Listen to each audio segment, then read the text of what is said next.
Bonjour petits et grands lecteurs, on se retrouve aujourd'hui pour une vidéo qui s'inscrit dans ce qu'on appelle le mois de l'imaginaire. Donc c'est ce qui est mis en place tous les octobres. Je crois depuis l'année dernière, c'est un mois dédié à l'imaginaire. Et je me suis dit, l'imaginaire j'en lis tout le temps, faut dire ce qui est. Mais je vais faire pendant ce mois d'octobre peut-être des book hauls plus orientés vers l'imaginaire et reprendrai toutes mes autres lectures à la suite. Donc voilà, je m'excuse d'auparavant pour cette lumière horrible, mais je n'ai pas beaucoup de temps pour filmer et il fait très mauvais, donc il y aura cette couleur jaune dégueulasse pour la vidéo.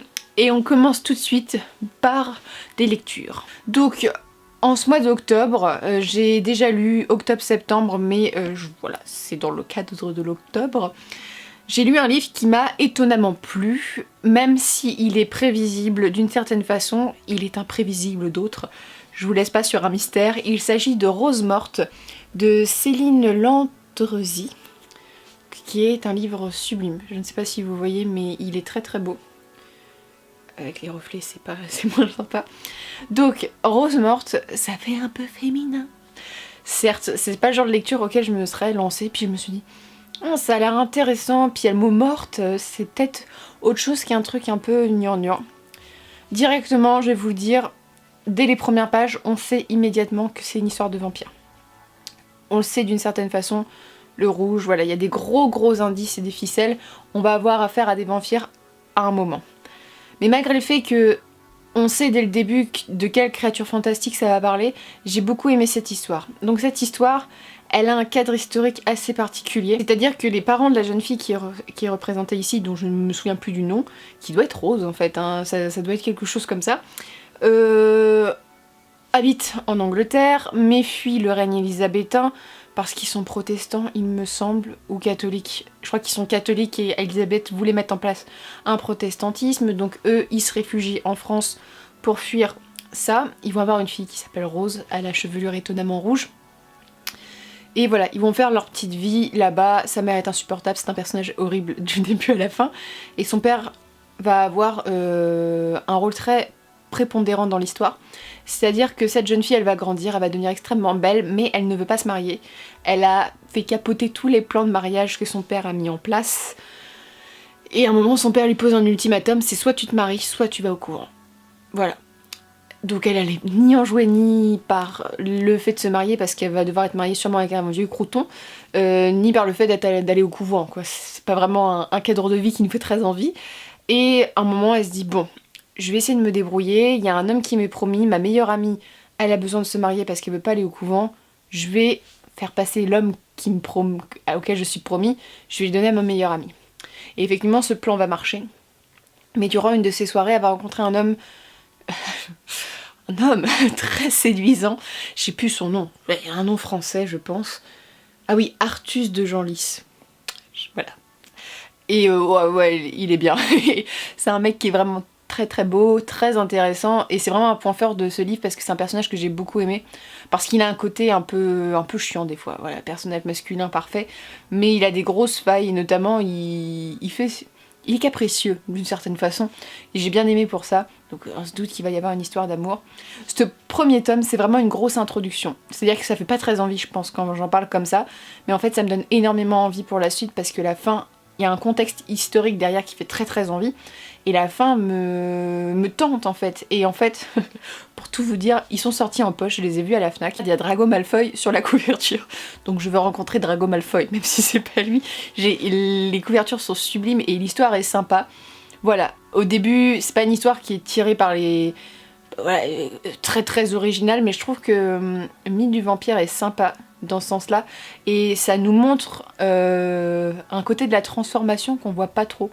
Du moins, tout l'inverse de Twilight en fait, et c'est ce que j'ai aimé dans ce livre, et je vous le conseille, c'est très agréable, la plume est très belle, c'est français donc en fait on ressent un peu les qualités de la langue hein, dedans, mais c'est vraiment sympa, et c'est de l'imaginaire, voilà, il y a des créatures, et voilà, le mythe du vampire en plus c'est travaillé parce que tout le monde n'est pas vampire, tout ça, c'est sympa, c'est français, ça se passe dans un cadre français un peu, voilà, pendant la période élisabéthine, c'est très sympa et je vous conseille.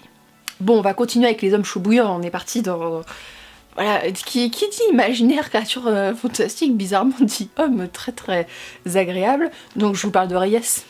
Voilà. Tome 11 de Charlie Davidson que j'ai lu à sa sortie mais que je vous présente que maintenant. Très très beau ce tome, hein. J'aime beaucoup le bleu qu'il a utilisé. Alors ce tome, il est... En fait, Charlie, je pourrais jamais les critiquer parce que je les aime tous. Et celui-ci, il est bien parce qu'en fait, l'enquête est pas vraiment mise en avant. Du moins, l'enquête change un peu. Mais on apprend beaucoup de choses encore sur le statut de Charlie.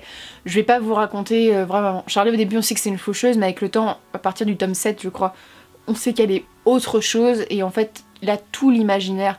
Et en fait, quand on lit ce tome-là, on se dit, ça va être la merde. Mais vraiment, ça va être la merde pour la suite, pour les personnages. Reproche, on ne voit toujours pas Pépin. Je suis désolée. Mais j'ai vraiment envie de voir Pépin, mais on la voit jamais. Et gros point de vue positif, Amber, qui est la fille de Cookie, que j'adore, la collègue de Charlie, va enfin avoir son rôle un peu supernaturel qui va apparaître. Et notamment, il y a des scènes assez creepy qui apparaissent, avec des dieux, tout ça qui apparaissent. Et voilà, je vous le conseille. Charlie, c'est drôle. Reyes, c'est Reyes. Mais par contre, la fin, vous allez pleurer dans votre âme. Rien que d'en parler, j'ai fait... Non, quand ça finit comme ça, fait... Oh non, la bourde, non, pas ça, non. Et voilà. En même temps, j'ai peur et j'ai très envie de lire la suite.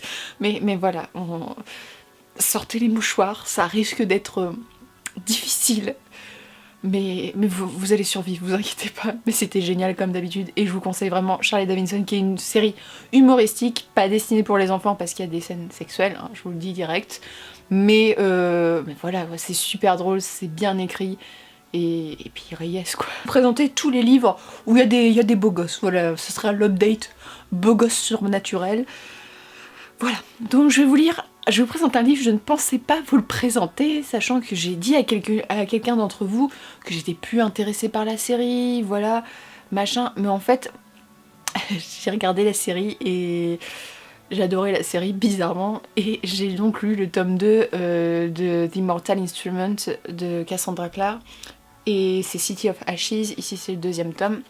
Alors pour vous dire, j'avais lu le tome 1 en étant... J'ai regardé l'adaptation, au début je me suis dit, c'est quoi ce jeu de... Ils jouent super mal les acteurs. Et après j'ai fait, oh en fait c'est bien, oh c'est génial. Et après j'ai fait, oh, en fait j'ai adoré et j'ai un crush vraiment sur l'acteur qui joue Alec. Alec je l'aimais beaucoup dans le livre parce que j'ai un crush sur cet acteur, vraiment il est trop beau.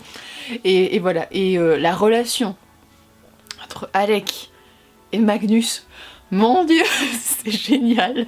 Dans la série, c'est trop bien. Je trouve que la série était mieux exploitée que les films, je sais pas. J'ai trouvé que ça avait plus d'enjeux, j'ai beaucoup plus aimé. J'ai lu ce tome 2, parce qu'en fait, je voulais regarder la saison 2, mais je vous tiens quand même. Faut lire, je pense, le tome 2 et 3 pour regarder la saison 2, en fait. Vraiment, pour pas être spoilé. Et en fait, ce que j'ai juste à reprocher à ce livre, c'est que la série spoilait quelques trucs du tome 2. Mais j'ai vraiment passé un agréable moment, on en apprend plus.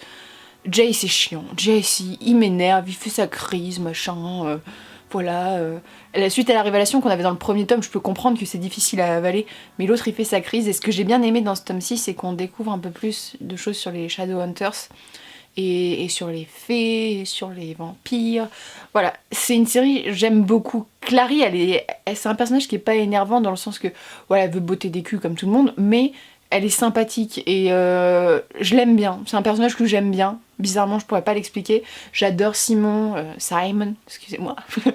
Et voilà, il y a plein de personnages que j'aime bien. Et puis, Alec et Magnus, mon dieu, je trouve que parler d'homosexualité dans un livre pour ados qui parle de créatures fantastiques sans être cliché, et en plus c'est drôle, je trouve que c'est vraiment bien mené, et c'est une série que je continuerai en livre parce que en regardant la série, voilà, j'ai identifié les acteurs, j'avais vu l'adaptation filmique qui m'avait plu, mais là c'est un livre que j'ai beaucoup aimé. Je l'ai plus aimé que le tome 1, même si je trouve que il y a des moments c'est un petit peu long, mais il y a des révélations, notamment sur le passé des personnages qui sont hyper intéressantes. Donc il est disponible en français. En anglais, il est abordable. Je trouve que ça va. J'ai réussi à le lire, donc je pense qu'il est abordable. Mais voilà, je vous le conseille. Et je vous conseille d'autant plus la série, même si vous n'avez pas lu le livre et que vous n'avez pas envie de le lire. Certes, le jeu n'est pas forcément, on se croirait dans un telenovelas dans les premiers, voilà, mais on s'y prête vachement. J'ai adoré et je vous le conseille vraiment. Et enfin, en dernier beau gosse, je vous laisse deviner. Et oui, j'ai enfin lu le tome 5 de Lux, donc Opposition. Et j'ai retrouvé Daemon et j'étais contente. et voilà, et j'ai vu qu'il y avait un livre sur son point de vue que j'achèterais peut-être. Je suis satisfaite de la fin. En fait, le tome 4, je vous avais dit, beaucoup de gens l'avaient aimé, moi j'ai trouvé ça long au début. Ici, le début on est en stress, on est vraiment dit oh les créatures sont là, parce que je vous spoil pas qui sont ces créatures, même si la moitié d'entre vous doivent le savoir parce que tout le monde a spoilé. Ils débarquent, c'est la fin du monde, qu'est-ce qui va se passer? Et puis, non Daemon, ne pars pas du mauvais camp. Et après quand, voilà, on se retrouve avec Kate et Katie, oui c'est son, Kate. Et Daemon, voilà, ils sont un peu dans pas le même camp au début et bah après ça se dénoue. Dit sa sœur à Daemon, j'ai été bouleversée par son personnage. Au début ça m'a fait du mal ce qu'elle faisait, tout ça, et après je pouvais comprendre. Et ce livre m'a plu, la fin m'a plu, parce que c'est une fin en demi-teinte. Il y a des morts, hein. Il y a beaucoup de morts. Et des personnages qu'on aime bien, hein, des personnages voilà, qui méritaient pas d'être morts, de mourir comme personne. Il y a un méchant, on sait qui c'est, voilà, plutôt charismatique, sans peine. Mais j'ai vraiment aimé la fin parce que c'est une fin en demi-teinte, voilà, c'est pas on est super heureux, voilà. C'est, voilà, il y a une catastrophe, on voit plein de choses. C'est une série que j'ai beaucoup aimée parce que Kat est fait pour plaire aux lecteurs, c'est-à-dire que Kat c'est nous, c'est les filles qui lisons, qui soit tenons un blog, qui ont plein de livres avec des hommes super, voilà machin, et qui rencontrent cet homme super, voilà. Mais c'est vraiment une série que j'aime bien, qui a été injustement comparée à Twilight, parce que moi j'ai pas... Twilight m'a beaucoup déçu, notamment le tome 4. Ici, je suis pas déçue de cette série, qui se lit hyper bien. Alors quand vous avez pas envie de vous prendre la tête, ce livre il est parfait. Et puis Daemon, voilà, c'est comme dans Vampire Diaries, ils sont un peu semblables. Hein. Là-dessus, j'ai adoré le personnage de Luke qu'on retrouve, voilà, cette espèce d'enfant origine, voilà, il est super. Et voilà, c'est une série que je lirai, et je lirai sûrement la suite du point de vue de Daemon parce que je pense que ça peut vraiment compléter l'histoire. Parce qu'il y a plein de questions auxquelles on n'a pas trop répondu. Et Daemon en fait est le personnage que j'adore dans le livre. J'aime bien Kat, mais c'est vrai que c'est le personnage que j'aime suivre, et notamment comme on a son point de vue ici, c'est un personnage qu'on a envie de connaître plus, et on a envie d'en savoir plus sur sa nature, ce qui l'a mené à vivre comme ça, et ce que Kat a changé en lui. Et voilà, je vous conseille cette série, c'est une série, voilà, ça prend pas la tête, mais c'est une série qui est sympa, au coin du feu, sous votre fenêtre quand il pleut, voilà, vous trouvez Daemon et vous êtes heureuse, donc, ou heureux, je ne juge pas. Mais voilà, c'est un très bon livre pour ce que c'est-à-dire une romance paranormale. J'en lis très peu et je suis très satisfaite de celle-là. Donc, c'en est tout. Voilà, c'était l'update lecture spéciale homme fantasmé, hein, faut dire ce qui est. Mais je vais vous filmer une autre vidéo dans la même tenue, avec d'autres lectures imaginaires. Voilà, beaucoup moins romance, machin, même s'il y en aura. Mais voilà, un peu d'autres imaginaires pour contenter tout le monde. Donc je vous souhaite de très bonnes lectures et une très bonne journée.